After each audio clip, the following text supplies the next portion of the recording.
Sai Swami Samarth laundry चालक मालक trade union का 7वां वार्षिक अधिवेशन संपन्न। श्री साई स्वामी समर्थ लॉन्ड्री चालक मालक ट्रेड यूनियन का 7वां वार्षिक अधिवेशन, होली मिलन तथा स्नेह सम्मेलन समारोह का भव्य आयोजन किया गया। इसी आयोजन के दौरान कार्यप्रणाली पर विशेष चर्चा सत्र का आयोजन भी हुआ, जिसमें समाज को जागरूक करने, सबको एकजुट होने, लॉन्ड्री व्यवसाय को आधुनिक रूप देने, इस व्यवसाय से जुड़े लोगों और उनके परिजनों की सामाजिक, व्यावसायिक और आर्थिक स्थिति के साथ साथ सबके भविष्य को लेकर गहन चर्चा की गई। इस भव्य कार्यक्रम में मुख्य अतिथि के रूप में सुमन कनौजिया, ट्रेड यूनियन के तेजतर्रार अध्यक्ष ब्रिज कनौजिया, सचिव तूफानी राम कनौजिया, ट्रेजरर अशोक कुमार कनौजिया, लालजी कनौजिया, नीलेश शाह, महादेव पालकर, उदय राज, बाबूलाल, मार्कंडेय जी, रंजीत जी, सुजीत कनौजिया, धर्मेंद्र जी, अखिलेश कनौजिया, इंद्रजीत गोभी, विनोद जी, सुरेश जी, मूलचंद जी, अशोक जी सहित यूनियन के सभी वरिष्ठ पदाधिकारी, अतिथिगण एवं भारी संख्या में सदस्यगण अपने परिवार सहित उपस्थित थे।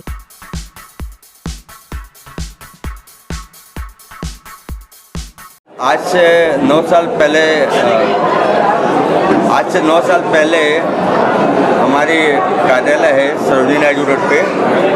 वहाँ पे कुछ लोग हमारे पास आए सर, बोले कि बहुत से लोगों का यूनियन है, हमारे जो लॉन्ड्री व्यवसाय वाले हैं उनका यूनियन नहीं है कोई भी, और उसमें चालक है, मालक है, श्रमिक है, जो भी, तो उनका एक यूनियन गठित किया जाए, उसके लिए आपका हमको सहकार चाहिए, क्योंकि हम लोग थोड़े कमज़ोर पड़ते हैं, हम लोग की कोई बात पे ध्यान देता नहीं है। मतलब मुझसे आपको क्या मदद चाहिए? तो उनका ये विचार था कि आपको तरह हम लोग के साथ में थोड़ा कंधा से कंधा मिला खड़े रहेंगे, तो आपका जो एक लोगों के बीच में एक वर्चस्व है, लोगों के बीच में मिलना जुलना है, अच्छे अच्छे लोगों से आपका संबंध है, तो वो हम लोग को एक उसका एक बेनिफिट मिलेगा। तो आपको हमारे यूनियन की तरफ से हम लोग आपको इसको लेके और उसको विस्तार रूप से करना चाहते हैं। तो ऐसे मैं भी धंधा अपना खुद का बिजनेस से अलग भी है, पहले हमारे पास भी लॉन्ड्री थी, अभी भी है, भाई लोग चला रहे सब लोग। तो मैं उस टाइम पे लोगों से यही किया कि मेरा आपको जो भी सहयोग चाहिए, अगर हमारे व्यवसाय से जुड़े लोग को उनको किसी को फ़ायदा हो रहा है, और उससे कारीगर भी हो गए, जो चला रहे हैं दुकान भाड़े की वो भी हो गए, और जो मालिक है उनका भी हो गए, तो हर लोग को अगर इसका बेनिफिट मिल रहा है तो उसका काम करना चाहिए, और उसमें हम आपकी मदद करेंगे और हम आप लोग के साथ हैं। तो ये 9 साल पहले हमने शुरुआत की थी इसकी। तो पहले संस्था हमारी थोड़ी कम लोग जुड़े, उसके बाद में फिर कोरोना आ गया। कोरोना काल के 1 हफ्ते पहले हमने एक प्रोग्राम लिया था, तो इसकी तादाद इतनी नहीं थी, लेकिन फिर कोरोना काल में हमने कार्यक्रम नहीं रखा। लेकिन ये लॉन्ड्री का जो व्यवसाय है, हमारा उद्देश्य यही है कि हम किसी लॉन्ड्री के व्यवसाय वाले से विरुद्ध नहीं है। आदमी को जो रेट लेना है, जो भाव ले, जैसा लेना है वो ले, लेकिन कम से कम अगर दूसरा कोई जो होम डिलीवरी कर रहा है, किसी कस्टमर के पास ड्राई क्लीनिंग का करवाया जाता है, रोल प्रेस सिस्टम पे जो भी वो भाव लेता है, और दूसरा कोई अगर वो बोलेगा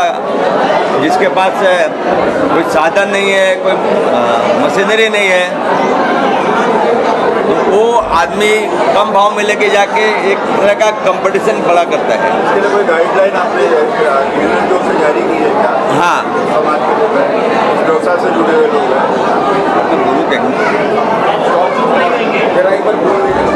हम जिस तरह से आपने देखा होगा कि हर तरह के बिजनेस में करियाने की दुकानें, होटल का व्यवसाय है, जेरोक्स वाले हैं, स्टेशनरी वाले हैं, गोल्ड एसोसिएशन है, शेयर मार्केट है, बहुत से ज़्यादा जो भी मैं समझता हूँ कि हर बिजनेस में लोगों का एक एसोसिएशन है, जो हिसाब से लोग काम करते हैं। तो मैं बॉम्बे स्टॉक एक्सचेंज का जो यूनियन था उसका मैं चीफ एडवाइजर था सर, आज से 11 साल पहले। तो वहाँ से मैंने ये प्रेरणा ली थी कि अगर हम लोग जैसे सक्षम लोग अगर कुछ इस व्यवसाय में जो जुड़े हैं, और हम भी उसमें जुड़े हुए थे, तो लोगों को अगर हम उसको थोड़ा प्रोत्साहित करेंगे तो लोगों को भी एक अच्छी आय और एक मैसेज जाएगा कि इनका भी यूनियन है, इनके साथ भी एक डिसिप्लिन और मेंटेन रहेगा और लोगों के बीच में जो उसका फ़ायदा है सबको मिलेगा। और कोई कम में करता तो हमें उसमें आपत्ति नहीं है, बशर्ते ये है कि आप दूसरे के ग्राहक को तोड़ के अपने पास मत ले जाइए। आपको 1 रुपये में पड़ता है, आप 1 रुपये में कीजिए, क्योंकि हर कोई अपना अपने हिसाब से खर्चा लेके बैठा है, हर हिसाब अपने हिसाब से मेंटेन करता है। तो कोई लोग घर में भी बहुत से बाकड़े वाले जो होता है हमारे कुछ भाई लोग ने, तो हाथ में घर में कपड़ा धो के और उनको पेपर लगा के दे देंगे और बिल्डिंग वाले को मालूम नहीं पड़ता है, वो बोलेंगे हाँ लॉन्ड्री में है, हाथ से पार्किंग कर देते हैं। लेकिन एक्चुअल जो लॉन्ड्री के बिजनेस करते हैं उसमें जो मशीनरी लगती है, जो तो इसमें हमारे भाई साहब वो इस धंधे से प्रोफेशनल एकदम जुड़े हैं कि वो मशीनरी में कितने खर्च होते हैं, कितने लेबर लगते हैं, कितने टाइप के टैक्स लगते हैं, कितने टाइप के लाइसेंस लगते हैं, तो ये उनको नहीं लगता है। लेकिन हम लोग जो बड़े लेवल पे करते हैं उनको लगता है। तो हम आपके विरुद्ध नहीं है, आप कम में कीजिए, सस्ते में कीजिए, लेकिन कम से कम उसको ये चीज़ का तो वो ये करिए लोगों को कि हम दूसरे का ग्राहक को इंटरफेयर नहीं करेंगे, दूसरे को चीज़ में रेट कम नहीं करेंगे, हम हमारे हिसाब से लेंगे, दूसरे के ग्राहक को हम इफेक्ट न करते हुए, नुकसान न करते हुए हम अपना धंधा पीछे, हमको कोई आपत्ति नहीं है। लेकिन ये फ़ायदा लेने से लोगों को फ़ायदा, हमारा कोई पर्सनल फ़ायदा नहीं है, ना हमारे कार्यकर्ताओं का फ़ायदा है। तो ये हमारे जितने कार्यकर्ता, जितने भी हमारे शुभेच्छक लोग हैं, चाहक लोग, जो हमारे अतिथि लोग हैं, ये सबका एक प्रेम है कि जो आप भीड़ देख रहे हैं तो लोग इससे जुड़ना चाहते हैं, इस चीज़ को और आगे बढ़ाना चाहते हैं, इसीलिए सब यहाँ पे लोग एकत्रित हुए हैं। इसी के साथ मैं आपका शुक्रिया अदा करता हूँ कि आप अपना कीमती दिया हम लोग को दिए। धन्यवाद। जय हिंद, जय महाराष्ट्र। इनकी पूरी डिटेल्स आपको दे दी है, तो कुछ ज़्यादा समय नहीं है इसलिए मैं इस पे, क्योंकि इन्होंने पूरी डिटेल्स आपको दी है तो बहुत सारी सुनिए आज मैं आपके बारे में बताइए, यूनियन के सामने चुनौतियाँ क्या है? चुनौती इतनी ज़्यादा है, मैं आपके माध्यम से सबसे पहले एक अपील जारी करना चाहूँगा कि सबसे बड़ी ये चुनौती है कि जो हमारी जितनी भी दुकानें हैं जो वीकली हॉलीडे करते हैं, जो साप्ताहिक अवकाश होता है हमारा, तो हर एरिया में लोग अलग अलग दिन रखे हुए हैं। बम्बई में ही 4-5 दिन है, जैसे बोरीवली, दहीसर और विरार साइड है, डोंबिवली साइड है, कल्याण है, थाना है, बहुत सारी चीज़ों में सारे लोग अलग अलग डिवाइड करे हुए हैं। सबसे बड़ी वो चुनौती है कि उसको हम अपील में एक तरह से आपकी तरफ माध्यम से ये जारी करना चाहता हूँ, लोग इस पर जरा विशेष ध्यान दें कि कोई एक दिन हम सेलेक्ट करें कि जो पूरे वीकली जो हॉलीडे है हमारा पूरा एक हो। ये तो बीएमसी डिसाइड करेगी ना? नहीं, अभी हमको लागू हो गया है कि एक दिन वो हम लोग आपस में बैठ करके बीएमसी में लिख सकते हैं, दे सकते हैं, कोई ऐसा वो नहीं है, कोई बाउंडेशन नहीं है। और इससे क्या है, हमारी यूनिटी को जो मजबूती मिलेगी वो बहुत ज़्यादा इस पर इफेक्ट आएगा। और हम कोई भी चीज़ को, कोई डिमांड हो हमारी गवर्नमेंट से कोई वो होगी, तो हम जैसे वीकली एक दिन बंद रखते हैं, अगर वही सर्कुलर हम ऑल बॉम्बे और आसपास जो ज़िले हैं उसमें अगर लागू करते हैं तो हमारी डिमांड को गवर्नमेंट की तरफ से जो हम उनका ध्यान आकर्षण करना चाहेंगे वो बहुत सिस्टम से और बहुत कायदे से होगा। यही मैं आपके माध्यम से अपील जारी करता हूँ। धन्यवाद। परिवार के लिए कहने का मतलब है कि अभी बहुत से जहाँ छोटे मतलब घरों में हैं, सब लोग बहुत से ऐसे हैं हम लोग के लॉन्ड्री भाई कि जिनकी वाइफ भी इसमें है, मतलब अपने हस्बैंड के साथ में वो भी लॉन्ड्री का काम करती हैं। तो मैं चाहती हूँ कि मतलब ये चीज़ ना हो, मतलब वो उसकी वजह से वो समाज में बाहर निकल नहीं पा रही है, वो कहीं उसमें बंधी हुई है। तो ये थोड़ा चीज़ कम होना चाहिए, क्योंकि महिलाओं को भी थोड़ा अपने लिए बाहर आना चाहिए। मैं सोचती हूँ कि अगर हफ्ता भर वो अगर अपने हस्बैंड के साथ वो काम कर रही है, भले एक दिन छुट्टी मिलता है, लेकिन इस समय सबसे बड़ा यहाँ पे हम लोग के व्यवसाय में दिक्कत है तो कारीगर का। अगर कारीगर नहीं है तो वहाँ पे उनको खड़े रहना पड़ता है दिन भर। तो अगर ऐसा है तो आप वो करिए, लेकिन छुट्टी के दिन भी उनको मत काम कराइए। अगर आपका लॉन्ड्री का जैसे कहीं मंडे बंद है, कहीं फ्राइडे बंद है, कहीं संडे बंद है, तो उनको भी थोड़ा ये कीजिए और समाज में आने का मौका दीजिए। मैं इतना ही कहना चाहूँगी। यूनियन से महिलाएं भी जुड़ी हुई हैं, नारी शक्ति भी जुड़ी हुई है क्या? नहीं, मतलब एज अ मेंबर मतलब है, लेकिन ऐसे ये नहीं है।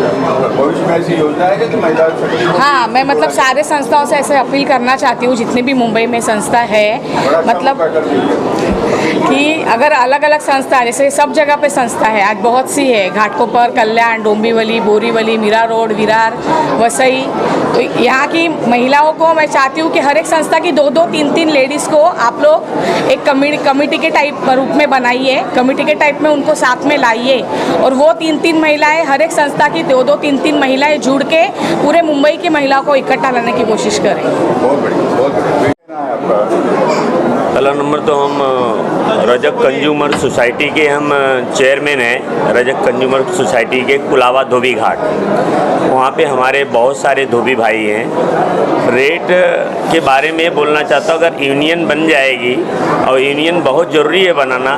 क्योंकि उस जगह पे मैं देखता हूँ कोई बेडशीट जो होता है, चादर जो होता है, कोई 8 रुपये में धोता है, कोई 7 रुपये में धोता है, कोई